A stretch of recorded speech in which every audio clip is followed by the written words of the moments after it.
1절을 보시면 그때 예수께서 성령에게 이끌리어 마귀에게 시험을 받으러 광야로 가사 40일을 밤낮으로 금식하신 후에 줄이신지라 라는 말씀으로 4장에서는 공생애를 시작하기 전에 예수님께서 먼저 시험을 받으셨다라는 이야기로 주제로 시작을 하고 있습니다. 이 이야기는 굉장히 유명한 이야기죠. 세 가지 시험. 첫 번째, 돌을 떡으로 만들어라. 두 번째, 뛰어내려라. 그러면 하나님이 천사를 보내서 너를 보호해 주실 것이다. 세 번째, 내게 경배하라. 그러면 이 천하만국의 영광을 너에게 다 주겠다. 딱 들으면 느낌이 오죠. 어떤 시험인지 쉽게 무언가를 얻으려고 그 방법을 마귀가 얘기해 주는 듯한 그런 느낌을 가지는 시험의 내용입니다. 그럼 어떻게 보면 저는 이제 이 시험의 이야기를 읽으면서 늘 들었던 생각이 뭐냐면 이게 왜 시험일까? 이게 왜 시험일까? 이런 생각을 들었습니다. 일단 첫 번째는 예수님이 왜 배가 고프셨을까? 하나님의 아들이면은 그래서 좀 더 잘 견디지 않았을까? 그런 생각 안 해보셨어요? 다들 막 왜 이런 저런 생각을 하냐면 제 아버님이 1988년에 아직도 기억이 나는데 40일 금식 기도를 하셨습니다.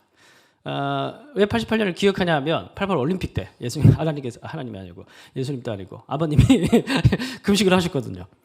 그래서 그 유명한 할렐루야 기도원, 그 할렐루야 기도원 생수 사건 아십니까? 이 생수를 마시면 병이 치유받는다.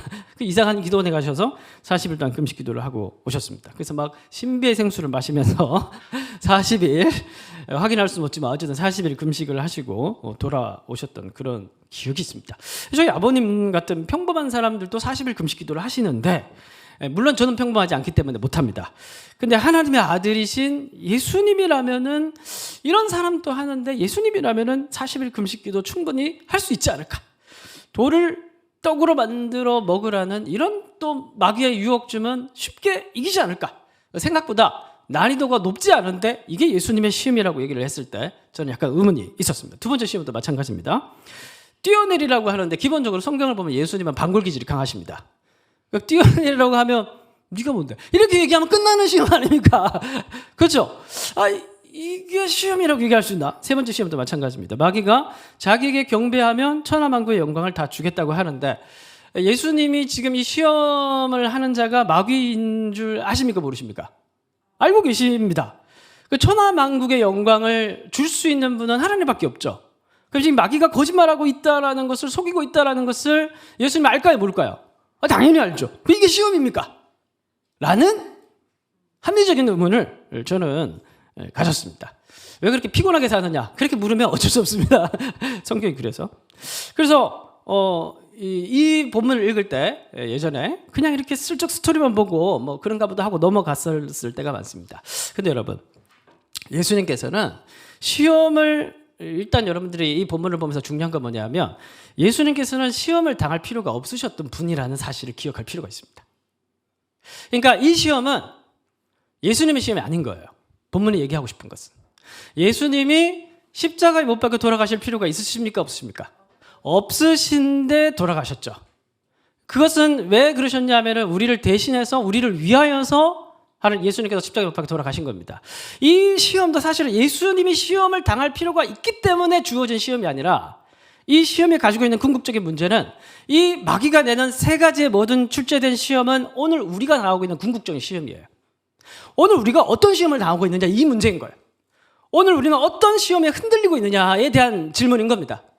올해 우리 얘기로 하자면 올해 우리가 가장 많이 마귀에게 공격받은 지점이 뭐냐고 묻는다면 이 세 가지의 질문을 찾을 수 있다라는 겁니다. 광야와 같은 인생. 오늘 이제 시험의 배경이 어디입니까? 유대 광야. 광야와 같은 인생. 아무것도 없고 하나님밖에 바라볼 수 없는 늘 안전이 보장되지 않는 늘 우리 삶 속에 무질서가 가득하고 혼돈이 가득한 무언가를 선택하고 결정하고 붙들고 가야 되는데 우리의 마음은 늘 무질서한 상태인 거예요. 무엇을 붙들어야 될지도 모르겠고 어떤 것을 선택해야 될지도 모르겠고 이것이 지혜인지 이것이 하나님께서 원하신 건지 어떤 것이 하나님의 길인지 늘 묻기 바쁘고 선택할 수 없고 선택했는데 뭐지? 약간 이런 경우도 너무 많고 올 한 해 우리의 삶을 돌아보면은 많은 무질서한 가운데 이 세 가지의 질문 속에 사실은 이 세 가지의 질문을 압축하면 또 한 가지 질문으로 요약이 됩니다. 그 한 가지의 질문 때문에 그 궁극적인 시험 때문에 우리는 이 광야와 같은 인생에서 오늘 또 혼돈을 겪으면서 살았던 거예요. 그래서 이 예수님의 시험의 이야기는 사실은 예수님이 이 시험을 당해야 했던 것이 아니라, 그래서 이것을 이겨내야 메시아가 인 것이 아닌 것이 증명되어지는 그런 종류의 시험이 아니라 우리를 대신했어. 우리에게 어떤 시험이 주어지고 있고 오늘날에도, 그래서 이 시험을 어떤 방식으로 이겨야 하며 이 시험을 이겼을 때 우리에게 어떤 결과가 나오는지를 명명백백히 우리에게 보여주고자 하는 시험이 바로 오늘 예수님이 유대 광야에서 광야의 마귀에게 당했던 이 시험이라는 겁니다. 이런 관점에서 3절을 보시면, 시험하는 자가 예수께 나와 이르되 내가 만약 하나님의 아들이거든. 늘 이제 마귀의 시험은 이런 식입니다. 네가 하나님의 자녀거든. 네가 과연 하나님의 사랑을 받는 사람이거든. 네가 과연 하나님의 자녀거든. 그러면 이런 모양은 아니지 않냐. 최소한 네가 사람을 불러 모아서 문중잔치를 벌일 수 있을. 근데 안 들었어요? 그 정도는 돼야 네가 하나님의 영광 받을 수 있지 않겠냐. 지금 네 모양 가지고 하나님의 영광 받을 수 있다고 생각하냐? 네가 만일 하나님의 아들이거든. 이 돌들로 떡덩이가 되게 하라. 예수께서 대답하여 이르시되 기록되었을 때 사람이, 다 같이 읽겠습니다. 시작. 사람이 떡으로만 살 것이 아니요 하나님의 입으로 나오는 모든 말씀으로 살 것이니라. 네가 만약 하나님의 아들이거든 적어도 이 정도는 해야 되지 않냐? 하나님의 아들이거든 적어도 네가 이 정도 수준까지는 세상 사람들 들여 보이면서, 세상 사람이 너의 모습을 보면서 와, 네가 이 정도로 잘 나가니, 너의 모습을 보니 너의 하나님을 나도 믿고 나도 너처럼 잘 나가고 싶구나. 이렇게 능력 있는 복음을 네 삶으로 보여줘야 되지 않겠냐. 뭐 이제 이런 종류의 문제들이 계속 가고 있는데, 자, 근데 예수님의 답변은 뭐냐면 돌보다 말씀이에요. 그죠? 네. 돌이 중요한 게 아니라, 여기서 예수님 말씀 보면 떡으로만 살 것이 아니요 말씀으로 살 것이다. 돌보다 말씀이다. 우리가 이 구절을 봤을 때 보통 이제 이렇게 좀 극단적으로 적용을 하시는 분들이 있습니다. 돌보다 말씀이라고 하니까, 그래, 떡보다 말씀이라고 하니까, 그래, 떡이 뭐 필요하냐? 말씀이 중요하지. 오늘 또 성경 365, 내일 또 성경 365. 아니면은 그 옛날에 보면 이제 가정 다 팽개치고, 아니면 직장 다 팽개치고, 이 교회 올인을 해서 또 이렇게 그러신 분들이 계시지 않습니까? 사실 떡이 아니라 말씀이다 라고 예수님께서 말씀하신 이 속뜻을 우리가 좀 생각을 해봐야 되는데, 일단 대조법은 아닙니다. 중요합니다. 떡보다 말씀이라고 얘기하는 건 떡과 말씀을 대조하는 건 아니에요. 이 두 개가 반대되는 게 아니라는 거예요. 그러니까 여러분들의 올 한 해 고군분투하며 살았던, 올 한 해 여러분들이 생계를 위해서 노력했고, 돈을 벌기 위해서 여러분들이 노력을 했고, 어려움을 겪고 수치를 감내해야 했던 그 많은 떡을 얻기 위한 노력들, 하나님께서 절대 그것을 폄훼하지 않는다는 거예요. 오히려 하나님께서는 우리에게 떡이 너무 중요하다는 것을 잘 알고 계십니다. 우리에게 일용할 양식이 필요하다는 것을 누구보다 잘 알고 계시는 게 사실은 하나님이세요. 그렇기 때문에 오늘 이 본문에서 말씀하시는 거예요. 떡보다 말씀이라고. 그러니까 이 말씀은, 결론부터 말씀을 드리자면 대조법이 아니라 비교법입니다. 굉장히 중요합니다. 자, 왜 비교법인지 마태복음 6장 24절 한번 띄워주십시오. 다 같이 한번 읽겠습니다. 시작. 혹 이를 미워하고 저를 사랑하거나 혹 이를 중히 여기고 행하라.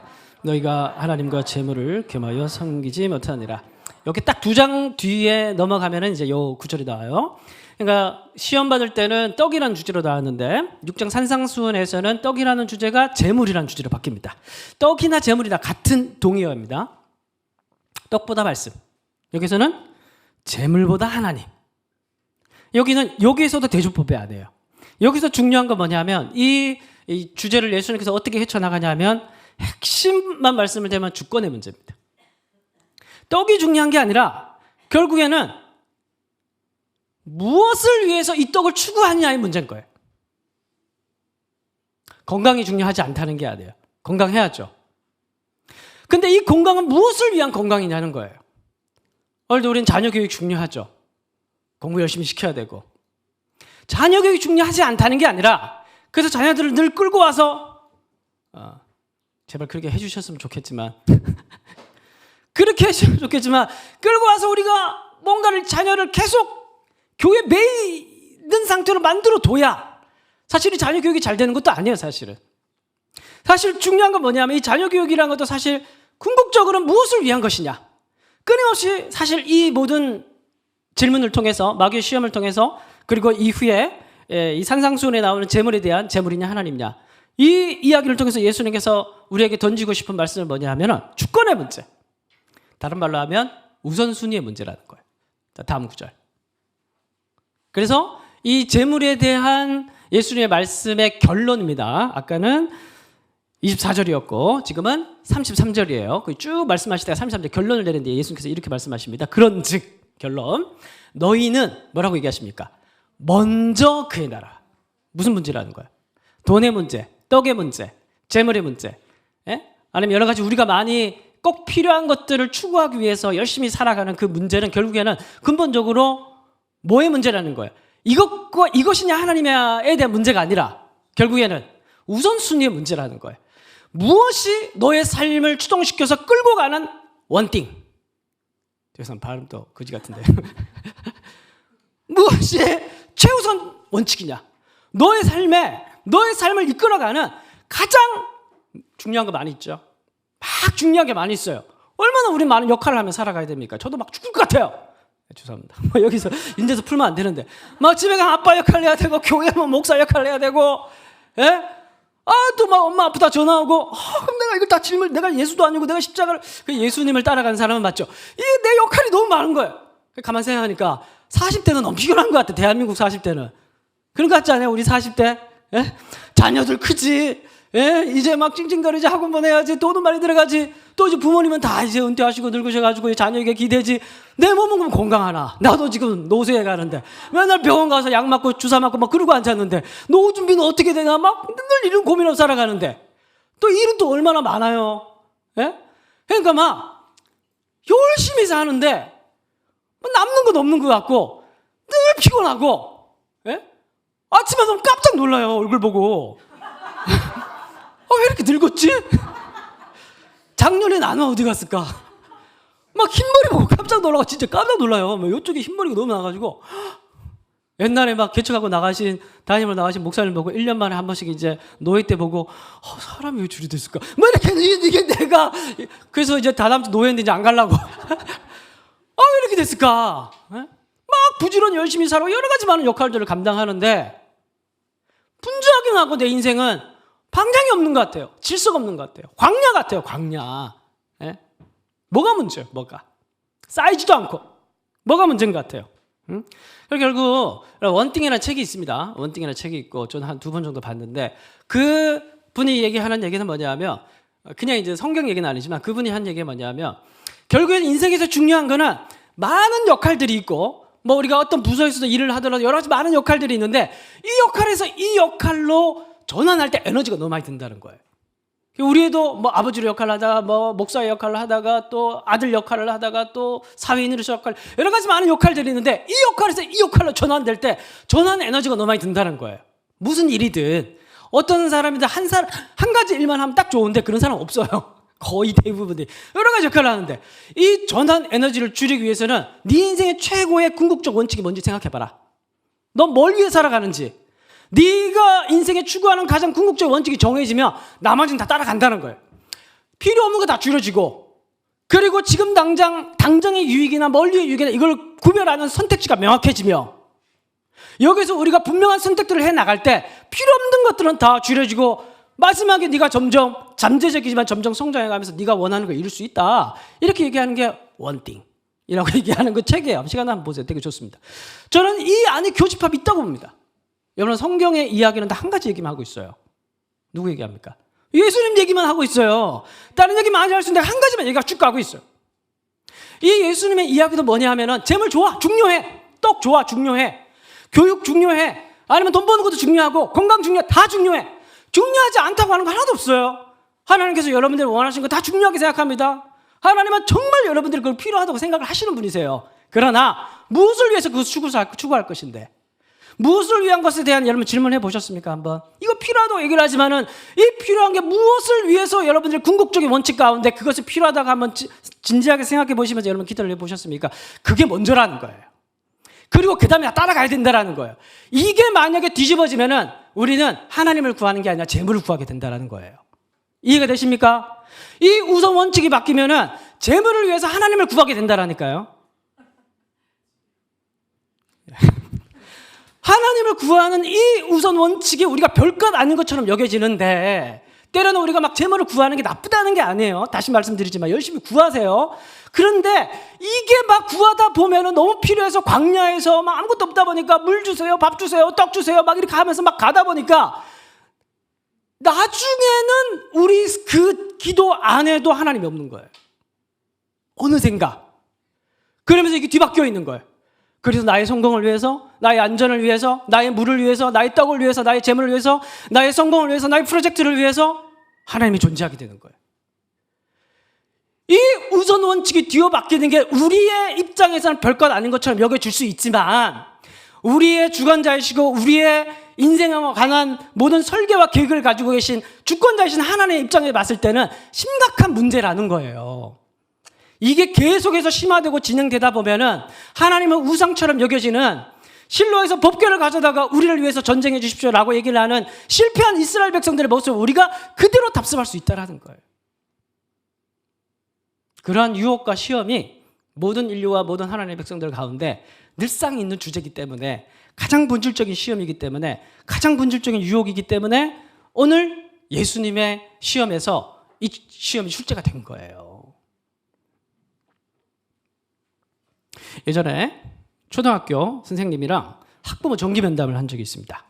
제가 한 건 아니고 저희 사모가 했는데 저희 사모랑은 저는 다행히 교육 철학이 좀 같습니다. 내버려 두자. 이렇게. 그 면담 중에 선생님이 이제 하시는 말씀이 아예 학원을 안 가는 것 같은데 안 보내냐? 안 보냅니다. 공부를 안 시킬 거냐? 강제로 시킬 생각은 없습니다.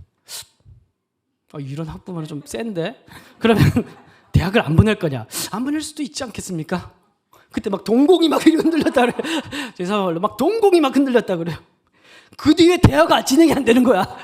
그 뒤에 막 이제 학습 지도를 해야 되는데 뭐 대학도 안 보낼 수 있다고 생각하니까 막 동공이 흔들리면서 자기의 세계관이 무너지는 선생님이. 그래서 쌤이 이제 당황해서 더 이상 말을 잇지 못하고 서로 이제 그러면 어떻게 뭐 이렇게 하다가 이제 집으로 왔다 이제 뭐 이런 얘기를 들었습니다. 잘했다. 착하고 충성된 종아.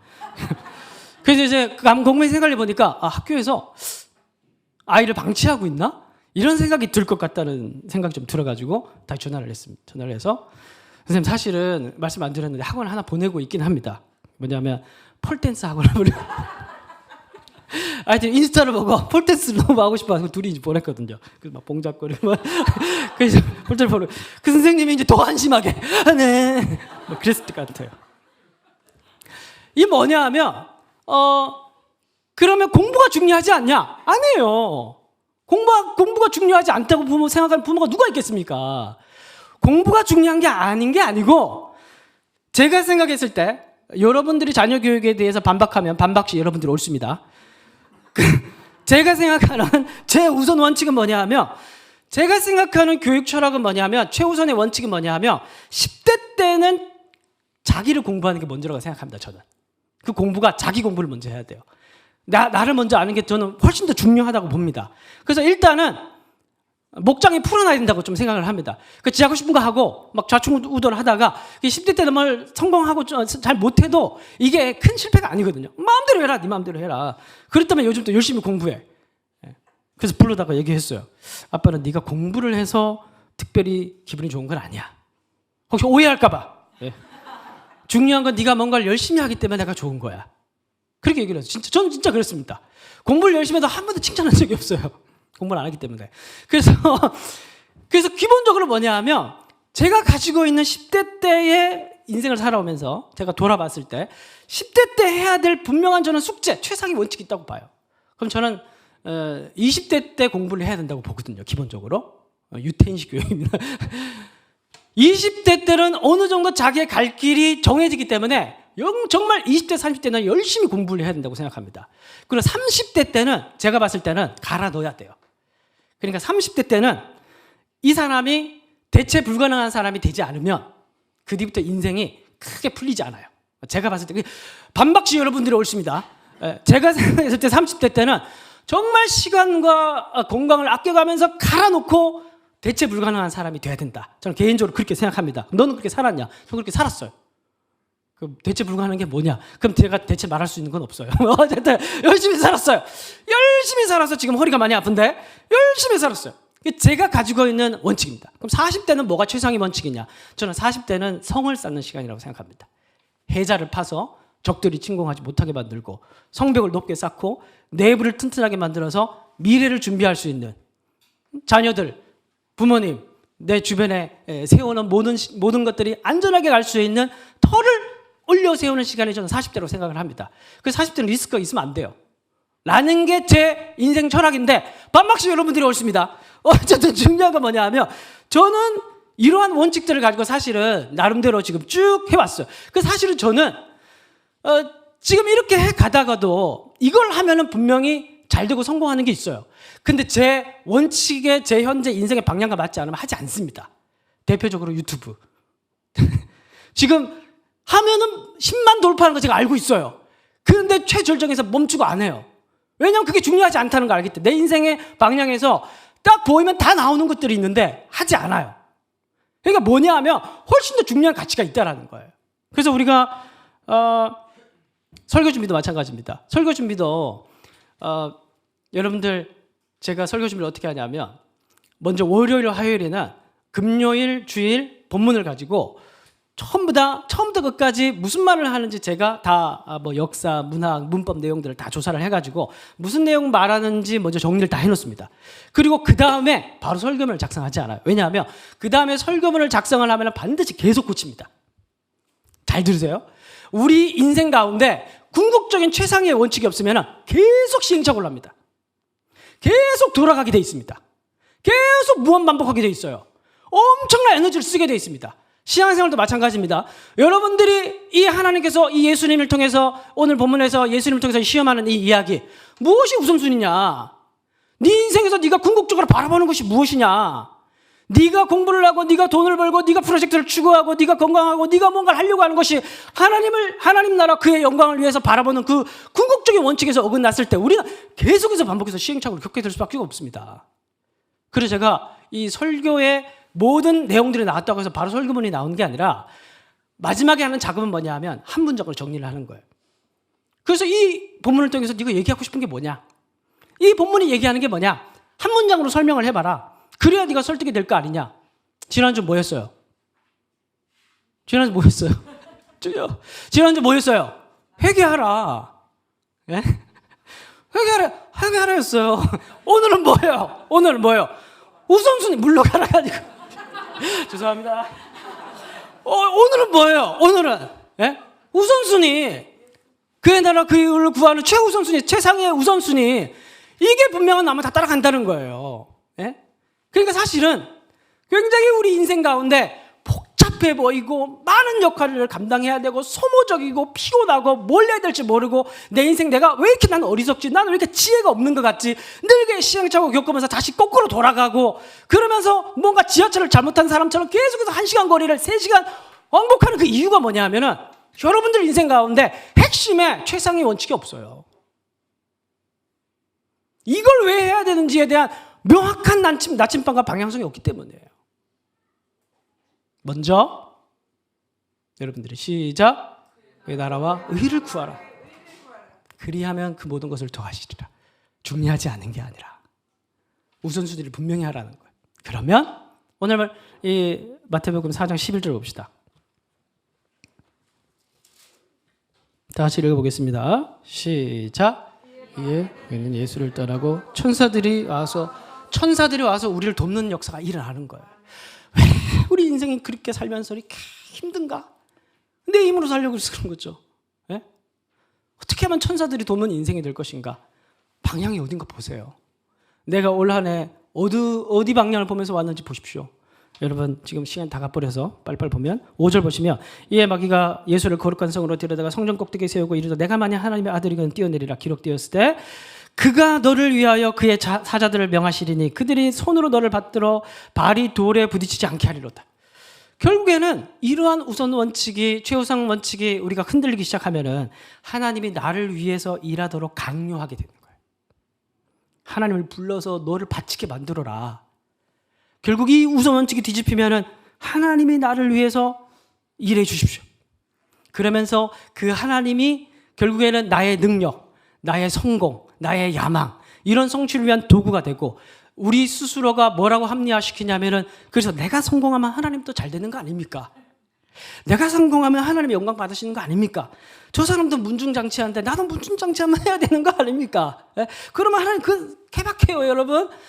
하나님께서는 예수님을 통해서 어떻게 영광 받았냐 하면은 십자가에 죽는 방식으로 영광을 받으셨어요. 때로는 성공도 하나님께서 영광 받으시지만은 실패와 좌절과 그 십자가에 당하는 그 시간을 통해서도 하나님께서 우리에게 영광을 받으시는 분이시라는 거예요. 만약에 그게 아니라면은 예수님께서 십자가에 못 박혀 돌아가시는 메시아로 오시지 않았고 그때 당시에 로마 황제로 오셨을 거예요. 여러분 성경에 보면 가이사랴라는 지명들이 자주 나옵니다. 가이사랴가 나오고 가이사랴 빌보가 있고, 역사에 보면 가이사랴라는 이름을 사용하는 도시들이 수십 개가 있습니다. 왜? 가이사랴라는 뜻이 시저의 도시라는 뜻이에요. 시저에게 다 바치는, 잘 보이려고. 로마의 패권이니까. 이때 만약에 하나님께서 능력 메시아, 그런 방식으로 우리가 성공을 잘 되는 방식으로 하나님의 영광을 드러내시고자 하셨다면은 로마의 황제로 예수님께서 오셨을 겁니다. 그러나 나사렛에, 갈릴리에 있는 그 목수의 아들로 오셔서 십자가에 돌아가시게 하는 방식을 통해서 하신 건 뭐냐 하면, 결국 그 방식이 아니라면 온 인류를 구원하실 대속의 죽음을 이룰 수가 없기 때문이에요. 우리가 생각했을 때는 하나님의 방식이 구태연연하고 당장 답답하고 뭔가 풀리지 않는 것 같고 내 방식이 시원할 것처럼 보일 수 있겠지만, 길게 놓고 보고 긴 호흡으로 놓고 보면 언제나 하나님의 생각이 옳았고, 언제나 하나님의 생각이 내 생각보다 더 크고, 언제나 하나님의 방식이 더 넓고, 모든 사람들, 내 생명뿐만 아니라 모든 사람들을 다 구원하시는 방식이라는 걸 우리가 인정하게 되는 것이에요. 그러나 그 방식은 누가 경험하냐 하면, 또 이 일을 하는 자에게 누가 천사가 와서 돕냐 하면은 우선 원칙이 분명한 자. 나는 어디를 향해서 가고 누구를 위해서 살아가는가. 이러한 우선 원칙을 여러분들이 분명히 잡으시는 연초가 되시길 바랍니다.